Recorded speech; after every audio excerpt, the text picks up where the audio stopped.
Honorable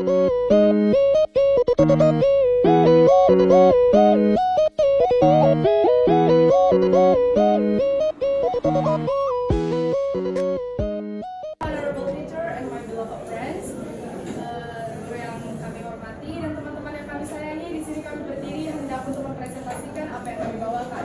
Selamat pagi untuk kita semua. Puji dan syukur telah diberikan kepada kita karena Tuhan telah memberikan kesempatan untuk kita berada di sini semuanya. Mari kita coba bayangkan dulu. Sebelum kami memulai, kita coba bayangkan diri kalian tiba-tiba disuruh ke depan. Nah, di saat kalian sudah ada di depan, kalian merasa ingin menyampaikan sesuatu tapi tidak bisa. Tangan kalian mulai bergetar, kakinya bergetar juga, tiba-tiba badan kalian berkeringat, jantung kalian deg-degan, dan tiba-tiba ngeblank. Pesan yang hendak kalian sampaikan semuanya lupa. Nah, semua simptoms yang saya sebutkan tersebut dapat dipanggil dengan panggung. Maka dari itu, mau berapapun umur kita, mau start dari 10 tahun, mau sampai 90 tahun, terkadang secara tidak sengaja maupun disengaja, secara tidak mau maupun mau, kita harus presentasi. Baik mempresentasikan diri kita sendiri, ataupun berbicara di depan umum secara tiba-tiba. Oleh karena itu, banyak hal yang menjadi alasan kenapa beberapa orang enggan untuk berbicara di depan umum. Bahkan saya sendiri terkadang juga merasa takut. Alasan yang saya bawakan sendiri terkadang karena saya kurang menguasai materi atau negative thinking yang ada di behind my thought, di belakang pikiran saya sendiri. Maka siapkan diri kalian untuk kelompok kami, perhatikan dan mohon perhatiannya. Sangat besar harapan kami agar kita dapat memahami semua topik yang telah kami bawakan. Maka dari itu sebelum kami memulai, kami memiliki pantun yang akan hendak kami sampaikan. Di sini gunung, di sana gunung, di tengah-tengahnya ada jalan raya. Buku bicara jangan bingung karena ada cara mengatasinya. Selamat pagi, nama saya Cindy Clara Tarigan, dan di sini banyak sekali partner saya yang akan membantu saya menjelaskan ini semua. Dimulai dari partner saya yang di sana. Nama saya Freddy Pratama Ginting. Saya Arthur Bako. Nama saya Tagwira Lestiansyah. Nama saya Kristina Sukuria. Nama saya Jenfani Taruchoking. Nama saya Safira Rizky Ananda. Nama saya Desnita Natalia Sibuan. Nama saya Padla Ahmad Zaki Esteban. Baik, maka di sini dipersilakan saya dulu. Topik pertama kami adalah berbicara di depan publik, di mana kami akan membahas apa sih itu public speaking, apa itu demam panggung, tujuan bicara di depan publik itu untuk apa, dan bentuk bicara di depan publik itu jenisnya apa saja, dan yang terakhir hal yang perlu disiapkan.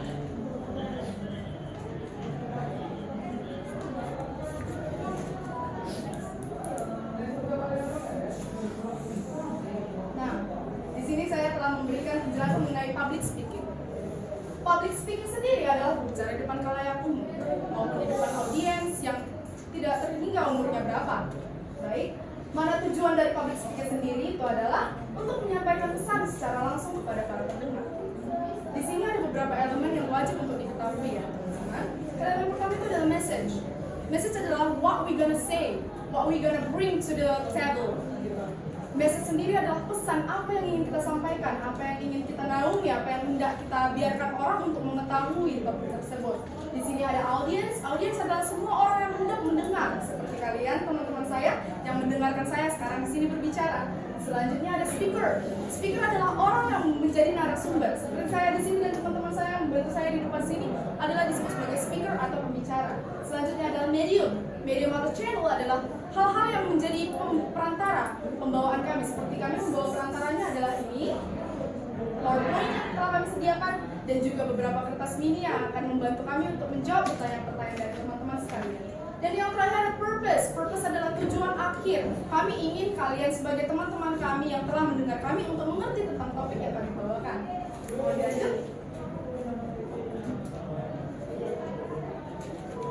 Nah, explanation about what is public speaking by Aristotle. Jadi seperti yang kita tahu, penjelasan public speaking ini tidak hanya diberikan oleh jabaran sederhana saja, bahkan ada sebuah ancient Greek philosopher atau sebuah orang filosofi Yunani yang mana memberikan penjelasan mengenai public speaking. Public speaking is the representative of serving in any given case the available means of persuasion. Public speaking itu sendiri bertujuan untuk mengajak dan menyampaikan pesan yang tujuannya dapat diobserve oleh para pendengar. Ada 3 hal yang harus diketahui dan diberikan poin besar oleh si Aristotle sini. Yang pertama itu ada ethos atau credibility atau etik, yang mana semuanya itu berarti semakin dipercaya orang yang dibicara, semakin berarti ucapan yang diucapkan. Seperti contohnya kita ambil di saat kita dinasehati oleh guru. Lebih besar artinya nasihat oleh guru itu daripada teman-teman sekelas kita kan? Karena kita udah tahu tuh teman-teman sekelas kita kayak mana biasanya. Selanjutnya itu ada pathos atau emotion. Semakin kita mengerti tentang emosi orang yang mendengarkan kita, semakin kita akan mampu mendalami dan bagaimana penyampaiannya. Seperti kita recognize nih, the audience feel sad, the audience feel joyful, the audience feel sadness, anger, or anything. It's important things, hal yang sangat important. Selanjutnya ada logos atau logic reasoning. Di saat kita membawakan semua hal seperti ini, diharapkan kita membawakan latar belakang yang penting. Jangan hanya berdasarkan dengan opini semata, tapi kita harus membawakan fakta atau data-data yang telah kita bawa. Baik, selanjutnya di sini ada teman kami yang akan melanjutkan topiknya, boleh di. Nah, demam panggung, tips menghilangkan demam panggung. Dilanjut oleh Mbak Desita. Baik, di sini saya akan melanjutkan tentang pengertian dari demam panggung. Demam panggung sendiri adalah hal yang wajar dan perasaan yang normal yang kita rasakan. Karena pada waktu itu kita sedang stres atau tertekan.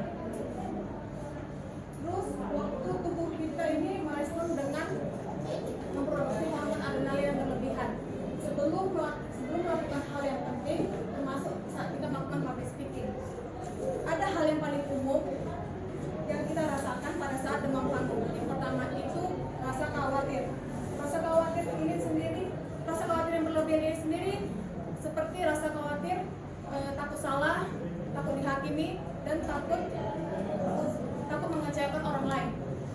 Yang kedua itu gemetar. Gemetar sendiri itu adalah refleks dari badan kita yang secara tiba-tiba keluar sendiri tanpa kita tahu. Yang ketiga itu pikiran kosong. Pikiran kosong itu sendiri kita tidak tahu mau bicara apa. Tiba-tiba hilang saja apa yang kita pikirkan tanpa adanya ingatan yang kita sudah hafal atau yang sudah ingin kita sampaikan kepada teman-teman kita. Yang keempat yaitu jantung berdegup lebih cepat. Jantung berdegup lebih cepat ini biasa yang kita rasakan ketika kita dipanggil oleh guru atau dosen, bahkan ketika kita menjawab sebuah pertanyaan dari guru atau dosen sendiri.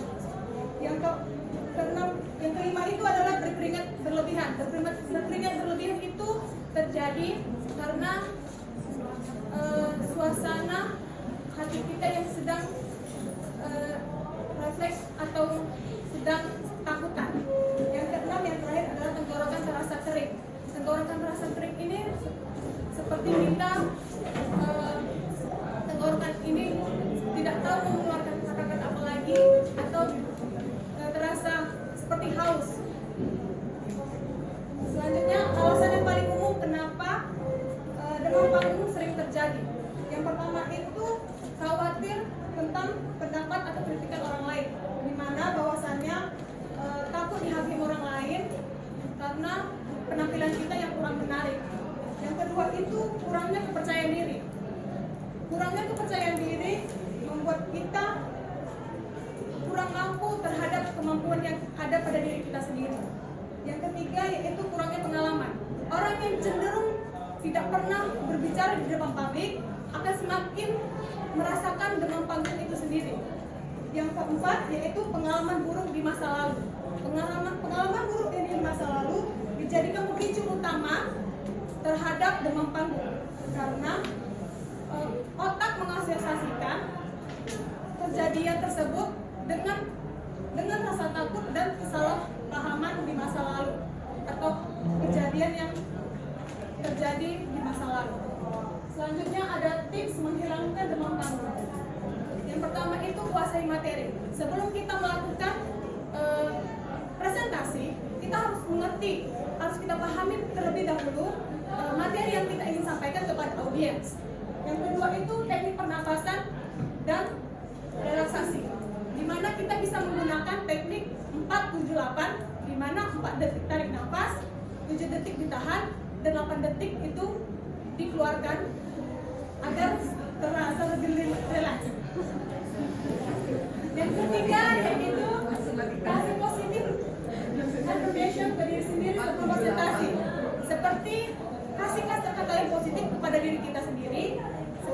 pidatonya saya siap, saya bisa melakukan. Yang keempat, fokus pada pesan. Fokuskan pesan yang akan kita sampaikan kepada audiens agar dapat diterima dan dihargai oleh audiens dengan baik. Yang kelima dan yang terakhir adalah interaksi dengan audiens. Ajak audiens untuk berinteraksi dengan kita agar suasananya tidak akan menjadi lebih kaku dan tidak menjadi menegangkan. Selanjutnya saya akan melanjutkan kepada teman saya. Oke, baik. Demikian dari penjelasan yang diberikan teman saya. Jika ada yang sudah langsung, boleh angkat tangan. Akan kami kasih bantuan.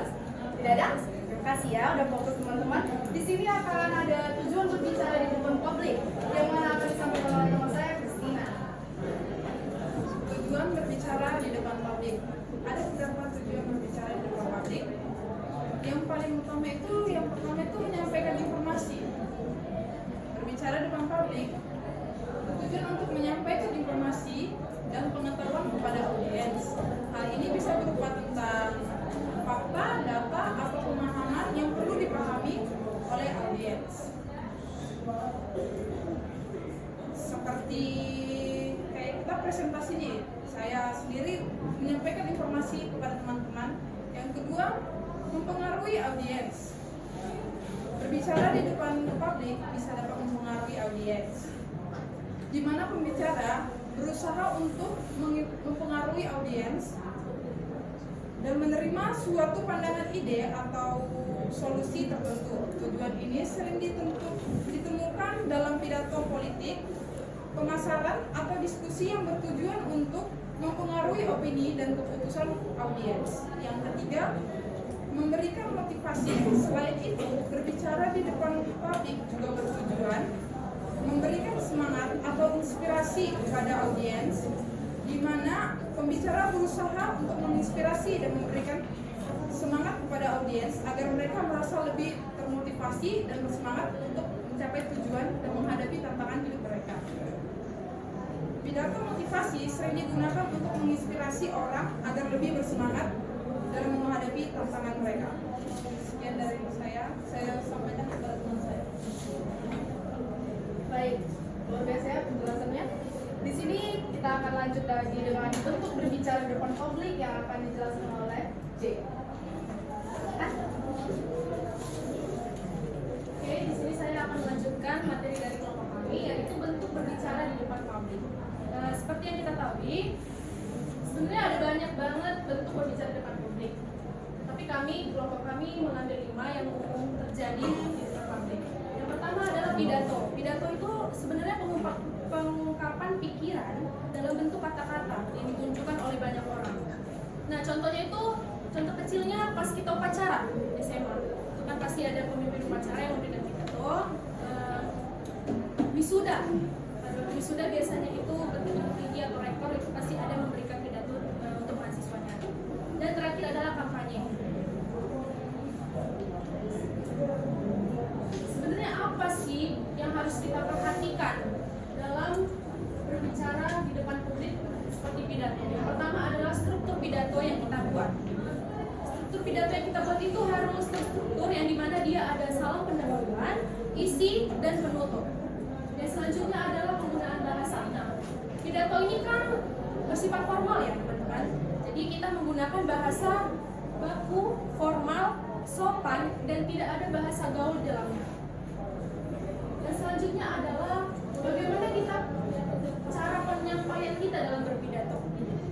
Itu dinilai dari intonasi kita yang tepat, artikulasi yang kita gunakan, dan bagaimana kita bisa menjeda kalimat atau menjeda suara kita itu bisa mempengaruhi pidato kita. Misalnya, dia nggak ada titik komanya itu tidak jelas. Jadi kalau kita berpidato itu harus jelas adanya. Dan sikap tubuh kita. Bagaimana kita sikap tubuh berpidato di depan banyak orang?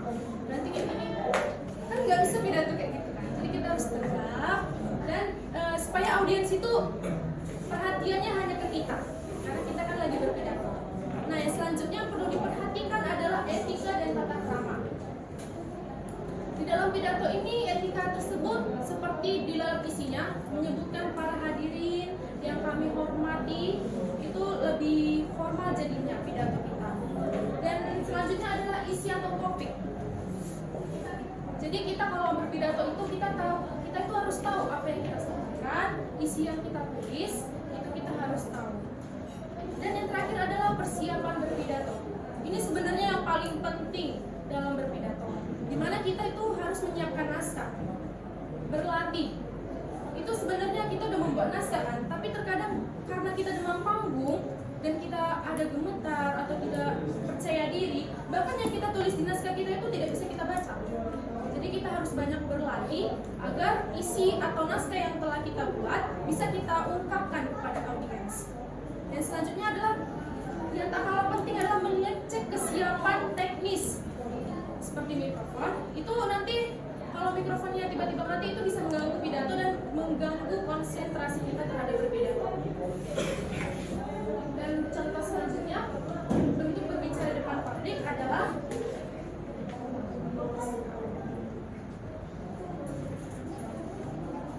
ceramah. Nah, ceramah ini teman-teman pada tahu nggak? Yang paling umum itu ceramah apa sekarang? Yang umum itu ceramah Mama Dede. Pada tahu nggak ceramah Mama Dede? Curhat Mama Dede itu ya kan? Nah, bentuk ceramah ini memberikan uraian tentang suatu hal yang bersifat informatif dan menarik. Bagaimana ceramah kita itu bisa menarik di mata audiens dan audiens itu excited mendengarkan ceramah kita. Yang kedua adalah interaksi dengan audiens. Kalau ceramahnya ini aja yang ngomong, kan kita jadi monoton kan ceramah kita. Jadi kita harus ada interaksi kepada audiens, tanya jawab kepada audiens, supaya pesan yang akan kita sampaikan pada ceramah itu tersampaikan oleh audiens. Dan yang terakhir adalah mengelola waktu. Mengelola waktu di ceramah ini terkadang kita kalau yang ceramah panjang banget waktunya, kita jadi bosan. Terlalu lama dia bercerita gitu kan, apalagi monoton acara ceramahnya, itu kita pasti bosan. Nah, di sini kita penceramah itu harus tahu bagaimana kita mengelola waktu kita, apakah ada sesi ini, supaya ceramah kita tidak monoton. Next. Yang selanjutnya adalah rapat. Rapat ini tentunya udah umum lah ya kita dengar di kawasan kita. Rapat itu adalah pertemuan untuk membicarakan sesuatu yang nantinya ada mendapatkan kesimpulan. Rapat ini terdiri dari pimpinan, ya seperti biasa pimpinan, moderator, serta peserta rapat. Yang biasanya kita lihat adalah itu rapat formal. Formal itu seperti di lapangan pekerjaan kita ada rapat dengan para bos dan karyawan. Dan informal itu biasanya kalau lebih ke organisasi atau kita ada mau bentuk event gitu, itu lebih ke. Nah, yang perlu diperhatikan pada rapat adalah bagaimana kita memimpin, teknik kita memimpin dan berbicara. Rapat ini kan berbeda-beda persepsi masing-masing audiensnya, dan kita itu harus tahu bagaimana cara memimpin dan cara berbicara kita di depan rapat. Dan selanjutnya adalah teknik moderasi yang efektif, yang dimana melibatkan semua peserta dalam diskusi. Rapat ini nggak hanya kita pimpinan dan moderator, tetapi terdiri dari semua peserta. Jadi kita harus melibatkan semua peserta dalam diskusi. Yang selanjutnya adalah cara mengelola konflik. Nah, pada rapat, tiap-tiap orang berbeda persepsinya, berbeda pendapatnya. Terkadang ada masalah ricu, timbul gitu, seketika dalam rapat. Dan kita sebagai pembicara itu harus tahu gimana cara singkat mengelola konflik tersebut agar rapat stabil dan tidak ricu adanya. Dan terakhir adalah strategi pengambilan keputusan. Nah, dengan persepsi masing-masing, kita sebagai pembicara itu kan ada pimpinan dan yang lain-lain. Kita harus tahu bagaimana strategi pengambilan keputusan agar rapat tersebut berjalan dengan lancar. Next. Dan presentasi. Nah, seperti kami ini, kelompok kami ini lagi presentasi, yang dimana berbicara di depan publik untuk menyampaikan informasi bahkan pengumuman. Yang pertama, teknik menyajikan data. Data atau informasi yang kita sampaikan itu harus benar adanya dan fakta adanya. Selanjutnya penggunaan alat bantu yang nanti akan lebih jelas lagi dijelaskan oleh teman kelompok saya. Dan yang selanjutnya cara mengatasi pertanyaan dari audiens. Ini yang paling sulit ya kalau dari presentasi. Sebenarnya kalau kita tidak menguasai materi kita, itu adalah cara mengatasi pertanyaan dari audiens. Yang nggak paling penting itu adalah cara mengatasi masalah teknis, misalnya laptopnya mati atau dan segala macam. Dan yang terakhir adalah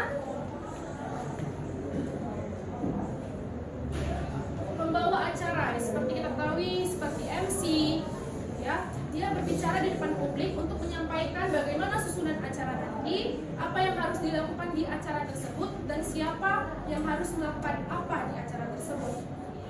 Pembawa acara ini penting adanya agar acara kita itu berjalan dengan lancar, di mana kita harus memiliki keterampilan dan improvisasi supaya kita membawakan acara itu tidak monoton, dan penguasaan berbagai jenis acara, jenis acara pengajian atau acara Natal, bahkan acara lain-lainnya. Serta yang paling terakhir adalah MC itu harus menghidupkan suasana acara tersebut. Bagaimana kita melakukan ini, entah mau membuat games dan segala macam, agar acara tersebut suasananya itu lebih bagus dan lebih nyaman. Itu saja. Itu saja dari saya. Sekian, terima kasih. Baik, di sini udah mulai pusing nggak dengan apa yang telah kami sampaikan. Kalau begitu tidak masalah, boleh dari sekarang bikin pertanyaannya, nanti kami akan usahakan untuk menjawab. Baik, selanjutnya di sini ada penjelasan persiapan sebelum bicara di depan publik yang akan dijelaskan oleh Pak Guru saya, Safir. Baik, selanjutnya adalah persiapan sebelum bicara di depan publik. Persiapan yang baik akan membuahkan hasil yang baik pula. Melakukan persiapan yang baik sebelum berbicara di depan publik berarti menyiapkan dan menguasai materi yang disampaikan, alat bantu yang akan digunakan, dan juga memperhatikan penampilan kita. Nah, di sini ada cara yang paling ampuh. Gimana sih caranya untuk menguasai materi dalam berbicara pada publik? Yang pertama itu mempersiapkan materi presentasi dengan baik. Kita memastikan diri kita, si pemateri itu untuk memahami materi apa yang akan kita sampaikan. Dan jika materi itu dengan sangat baik kita sampaikan, akan dapat diterima dengan baik keluar dengan audiens. Dan yang kedua itu menggunakan teknik memori. Teknik memori ini membuat mind map ataupun catatan kecil yang seperti yang saya buat ataupun seperti teman-teman lain pula buat juga. Ini membuat untuk tetap berada pada jalur yang benar dan tidak keluar dari konteks materi yang akan disampaikan oleh si pemateri. Dan ini juga membuat untuk para pemateri itu tidak melulu untuk fokus pada materi atau teks yang sudah sesuai dengan yang dibuat. Dan yang ketiga itu menggunakan bahasa tubuh yang positif. Menggunakan bahasa tubuh juga seperti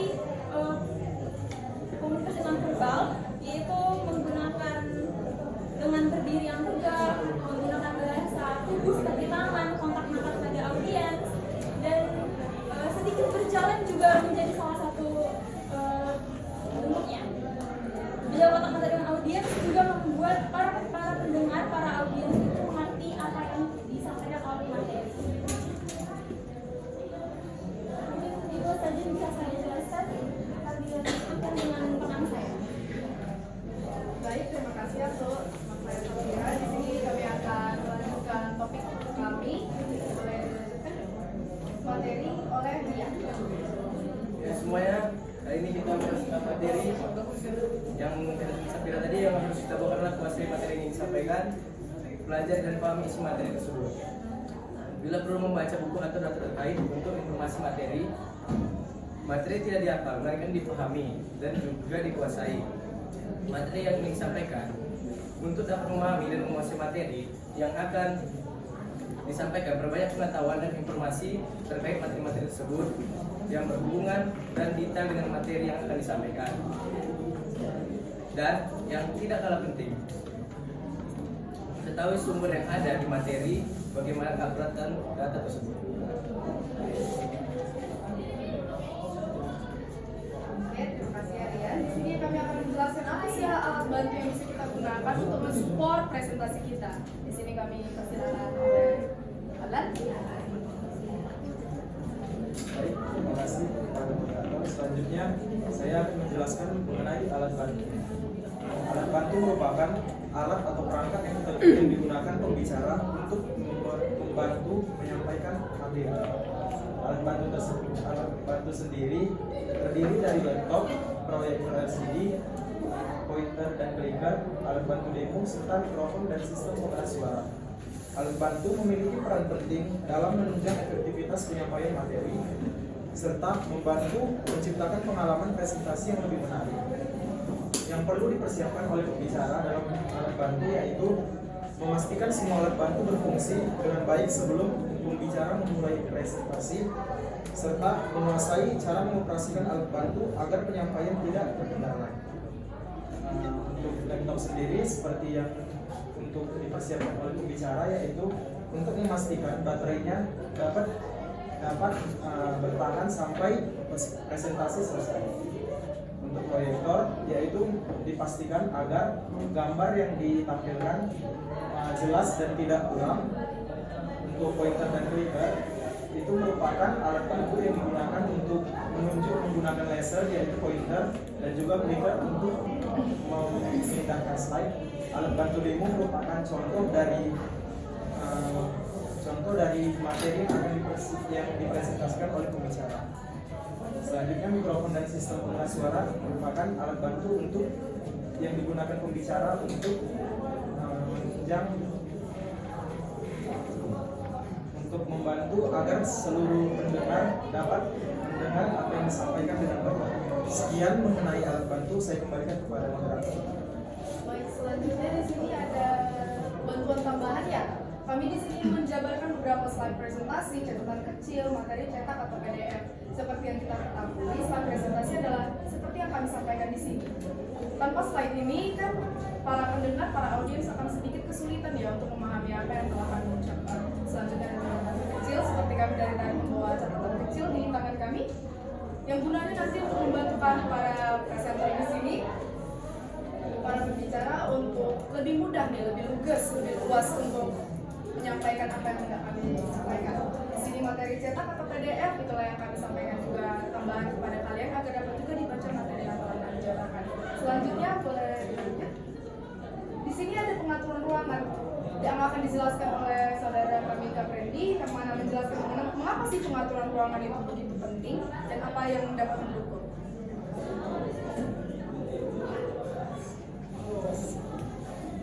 Terima kasih moderator. Di sini saya akan menjelaskan mengapa sih apa saja itu pengaturan ruangan. Yang pertama itu posisi dulu. Posisi dulu seperti kita mengetahui kemana posisi dulu itu agar kita lebih mudah untuk menyampaikan sebuah informasi. Posisi pembicara, posisi pembicara kita sebagai pendengar lebih baik duduk paling depan agar kita lebih mengetahui apa itu isi materi tersebut.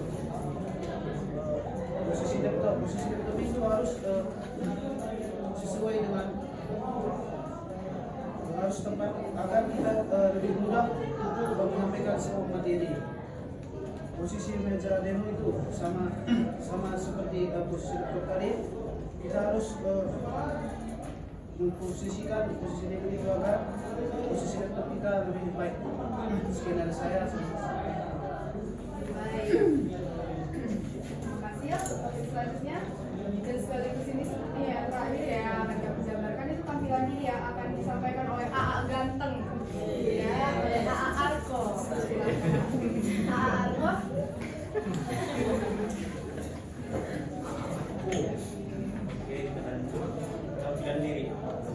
Tampilan diri adalah cara kita mengekspresikan atau menampilkan diri kita secara fisik, baik berpakaian,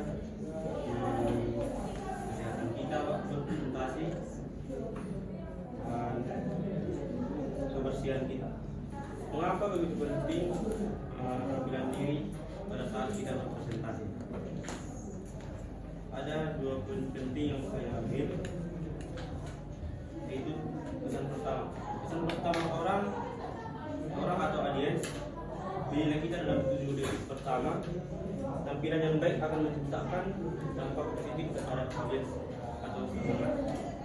Yang kedua adalah kepercayaan diri. Jadi kalau kita sudah memakai baju formal atau dengan menggunakan baju yang sopan atau pakaian rapi, kita dapat meningkatkan rasa percaya diri kita pada saat presentasi. Yang pertama adalah kesehatan tubuh. Kesehatan tubuh adalah upaya kita menjaga kesehatan kita pada saat kita ingin melakukan presentasi di depan. Ada 2 poin yang saya ambil, yaitu memakan makanan yang sehat. Memakan atau mengonsumsi makanan yang sehat dan bergizi akan mempengaruhi kesehatan atau energi kita pada saat berpresentasi. Ya. Makanan yang perlu dimakan yaitu seperti protein, serat, dan kafein untuk meningkatkan kesehatan kita. Yang kedua adalah istirahat yang cukup. Istirahat yang cukup akan membuat badan kita akan merasa lebih fresh, dan kita harus mengatur jam tidur kita kurang lebih 7-8 jam sehari untuk menjaga performa tubuh saat kita presentasi. Yang kedua adalah personal grooming. Personal grooming adalah perawatan atau penampilan diri kita secara keseluruhan. Personal grooming saya ambil 3 poin penting, yaitu kebersihan diri. Kebersihan diri dimulai dari kita mandi, cuci muka, menggunakan deodoran, agar sekitar kita tidak terganggu oleh bau badan. Yang kedua adalah rambut yang rapi. Potongan rambut yang rapi akan memberikan dampak positif terhadap audiens dan dapat menilai kita dari potongan rambut tersebut, apakah rambut kita rapi atau acak-acak. Yang ketiga adalah menggunakan parfum secukupnya. Gunakan parfum yang tidak terlalu menyengat agar di sekitar kita terasa nyaman pada saat kita berpresentasi. Yang ketiga adalah busana.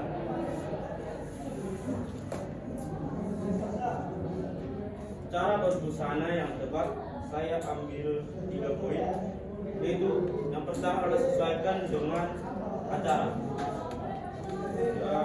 Acara formal seperti acara formal kita harus menggunakan jas, dasi, celana kasual, sepatu, pantofel seperti kawan-kawan saya dan kita semua. Yang kedua adalah menyesuaikan warna. Jangan menggunakan warna yang terlalu terang seperti warna merah, dan gunakanlah warna yang soft seperti putih, abu-abu, navy,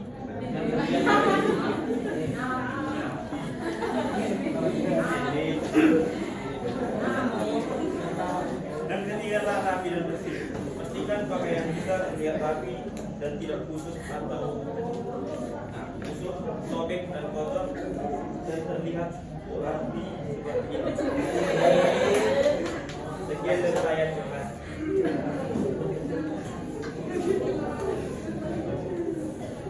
Oke, sekian dari presentasi kami. Luar biasa ya, luar biasa. Luar biasa.